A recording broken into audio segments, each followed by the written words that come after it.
इससे ज़्यादा बुरा कुछ नहीं हो सकता है गाइज, सीरियसली इससे ज़्यादा बुरा बिल्कुल भी नहीं हो सकता है। अभी कुछ दिन पहले कोलकाता के अंदर एक गैंग रेप की बात सामने आ रही थी। सही से अभी हम सब उस दुख से बाहर नहीं निकले, उस न्यूज़ से बाहर नहीं निकले। वापस से देहरादून से एक खबर आ रही है जहां पर 16 साल की बच्ची के साथ कुछ लोगों ने गैंग रेप किया। जी गाइस, कैन यू इमेजिन, 16 साल की बच्ची के साथ गैंग रेप हुआ है। अब आप ये सोच लीजिए कि अब से पहले एक केस हुआ था निर्भया कांड, राइट। उस केस के अंदर, उस कांड के अंदर निर्भया के साथ भी बस के अंदर कुछ लोगों ने, कुछ जानवरों ने गैंग रेप किया।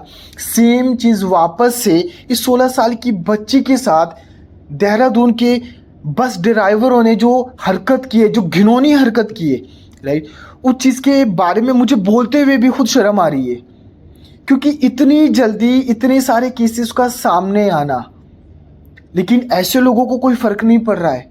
इन लोगों को समझ में नहीं आ रहा है कि अगर एक बार इन्होंने ऐसी घिनौनी हरकत की तो उस घिनौनी हरकत को करने के बाद उन लोगों का अंजाम क्या होगा। बताया जा रहा है कि सबसे पहले उस बस के ड्राइवर ने उस बच्ची के साथ रेप किया। जैसे ही दूसरी बस के ड्राइवर को ये बात पता चली तो दूसरी बस के ड्राइवर ने भी उस बच्ची के साथ रेप किया। उसके अलावा जब ये बात कैशियर को पता चली तो कैशियर ने भी उस बच्ची के साथ रेप किया। इतना ही नहीं गाइस, जब बस को क्लीन करने वाले आदमी को भी ये बात पता चली ना, तो उस आदमी ने भी उस बच्ची के साथ रेप किया। यू कैन इमेजिन कि इंसानियत नाम की चीज़ है ही नहीं। अरे वो बच्ची, जितने भी ये लोग थे ना जिन्होंने इस बच्ची का रेप किया, उन सबकी उम्र इस बच्ची के उम्र से आप ये मान के चलो कि बाप की उम्र की थी। और सबसे जो छोटा बंदा था जिसने इस बच्ची का रेप किया, वो भी इस बच्ची से 16 साल बड़ा था। सो कैन यू इमेजिन कि आज के वक्त में इंसानियत को तो आप भूल ही जाओ कि इंसान कितना बड़ा जानवर बन चुका है। उसको समझ में नहीं आ रहा है कि वो कर क्या रहा है, कितनी बड़ी गलती कर रहा है। और गाइस, ऐसे लोगों को जो ना सिर्फ एक ही सज़ा मिलनी चाहिए, वो सज़ा है कि सबके सामने, राइट, ऐसे लोगों को या तो सीधा फांसी से लटका दिया जाए या फिर लोगों के हवाले कर दिया जाए। क्योंकि ट्रस्ट मी, जब ऐसा कोई कानून आएगा ना, जो कि अगर ये पता चला कि इस इंसान ने उस लड़की के साथ रेप किया है, तो अगले ही दिन उस इंसान को सबके सामने मार देना चाहिए। और वो इतनी गंदी मौत होनी चाहिए कि इस तरह की सोच रखने वाला हर एक इंसान, उसका दिल दहल जाए, कांप उठे वो कि अगर मैंने ऐसी कोई हरकत की तो मेरा भी अंजाम होने वाला है। एंड ट्रस्ट मी, जब तक इस तरह का कोई कानून नहीं आएगा ना, तो इस तरह की घिनौनी हरकत लड़कियों के साथ होती रहेगी। इसके अलावा बरेली से एक और खबर आ रही है, जहां से बरेली के अंदर एक सीरियल किलर जिसका नाम कुलदीप गैंगवार है।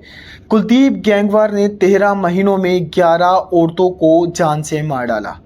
जी गाइज, ये बिल्कुल सेम वैसा जिस तरह से आप मूवीज़ के अंदर देखते हो कि कोई एक सीरियल किलर है, सभी लोगों को सेम पैटर्न के साथ मारता है।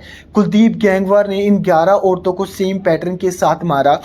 ये सीरियल किलर या तो उन औरतों को उनकी साड़ी से उनका गला लपेट कर उनकी हत्या कर दिया करता था, या फिर उनके दुपट्टे से उनकी हत्या कर दिया करता था।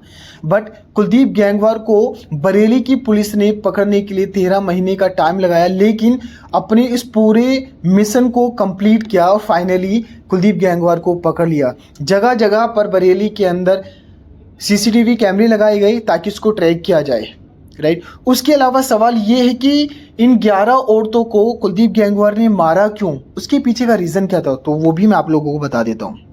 ये खुद कुलदीप गैंगवार ने कबूल किया है कि मैं संबंध बनाने के लिए कहता तो औरतें मुझे गाली देने लगती, मैं उन्हें छूता तो धक्का देकर गिरा देती, तो मुझे गुस्सा आ जाता था और मैं उनको मार दिया करता था।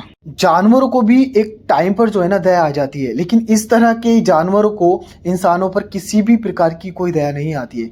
तो गाइस, लास्ट में सिर्फ आप लोगों को एक ही बात बोलूँगा, सुरक्षित रहिए और अपने आसपास के लोगों को भी सुरक्षित रखिए, राइट। यही हम सबके लिए बेनिफिशियल है, राइट। अगर इस तरह की वीडियोस आप लोगों को पसंद है गाइस, तो काइंडली हमारे चैनल को सब्सक्राइब करें, लाइक करें, सो दैट कि मुझे ये पता चले कि मैं जो इन्फॉर्मेशन दे रहा हूँ मेरी ऑडियंस के लिए वो बेनिफिशियल है, राइट, ताकि मैं इस तरह की वीडियोज़ बना करके आप लोगों को देता रहूँ। आज तक के लिए सिर्फ इतना ही। थैंक यू सो मच, मिलते हैं नेक्स्ट वीडियो में।